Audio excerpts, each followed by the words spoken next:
नमस्कार दोस्तों, हिंदी कहानी चैनल पर आपका स्वागत है। अगर आप इस चैनल पर पहली बार आए हैं तो चैनल को सब्सक्राइब कीजिए और बेल आइकन को दबा दीजिए। और वीडियो अच्छा लगे तो लाइक शेयर जरूर कीजिएगा, क्योंकि वह मुस्लिम है और मैं हिंदू हूँ। मैंने उसे दशहरे से पहले पहली बार देखा था। हम पड़ोसी और पारिवारिक मित्र थे, लेकिन क्योंकि मैं बोर्डिंग स्कूल में था, हम कभी नहीं मिले। 1976 में जब मैं रायपुर वापस आया तो मुझे वह स्पष्ट रूप से याद है। उसने लाल रंग का सूट पहना हुआ था। हम दोनों अपनी छतों पर पतंग उड़ा रहे थे। वह पहली नजर में ही सब कुछ की शुरुआत थी। अगले 2 सालों तक हम एक दूसरे की एक झलक पाने की कोशिश करते रहे, लेकिन उस समय यह भी एक अपराध की तरह लगा, क्योंकि वह मुस्लिम है और मैं हिंदू हूँ।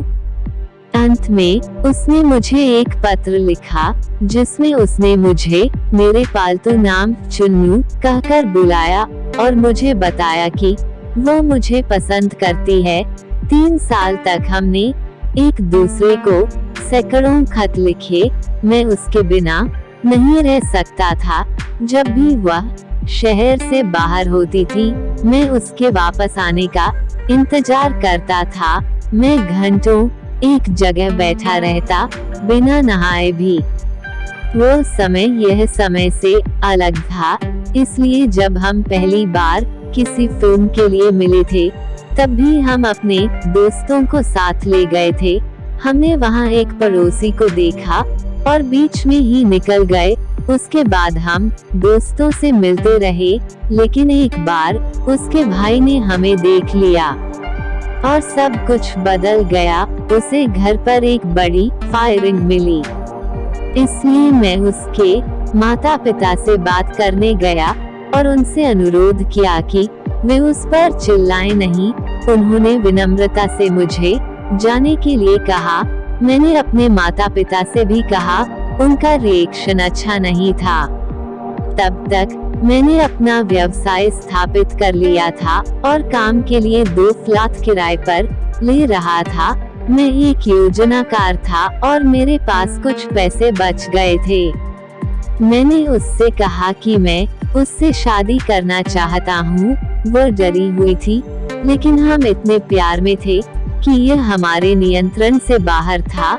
हमने अपने माता पिता से बात की, लेकिन भले ही वे एक दूसरे को सालों से जानते हों, फिर भी हमारा धर्म आड़े आ गया। हमारे पिता एक बार मिले और फैसला किया, दोनों को समझ लेंगे। हमारे पास भागने के अलावा कोई विकल्प नहीं था। हमारी शादी के दिन वह सामान्य रूप से कॉलेज के लिए निकली। वहाँ से हम आर्य समाज गए शादी की और तुरंत नागपुर के लिए निकल पड़े। हमने अपने माता पिता को पत्र लिखा था और नागपुर पहुँचने के बाद ही अपने दोस्तों से उन्हें देने के लिए कहा था। जब हम रायपुर लौटे तो हम उन फ्लैटों में से एक में चले गए, जिन्हें मैंने काम के लिए किराए पर लिया था। उसके पिता मुझसे मिलने आए। उन्होंने केवल एक ही बात कही, उसका ख्याल रखना। मेरे माता पिता भी एक बार आए थे, फिर भी रिश्तेदारों ने हमें ताना मारा। मेरे चाचा ने यहाँ तक कहा कि वो मेरी दोबारा शादी कर देंगे। यहाँ तक कि जब हमें पता चला कि वो 2 महीने बाद गर्भवती है, तो अफवाहें चलती रहीं। लोगों ने कहा कि हमने शादी कर ली, क्योंकि वह पहले से ही गर्भवती थी। हमने सब कुछ नजरअंदाज कर दिया, लेकिन जब हमारी बेटी का जन्म हुआ तो हमने रायपुर छोड़ने का फैसला किया। हम शांतिपूर्ण जीवन जीना चाहते थे। हम बाद में एक शहर से दूसरे शहर चले गए और अंत में गोवा में बस गए।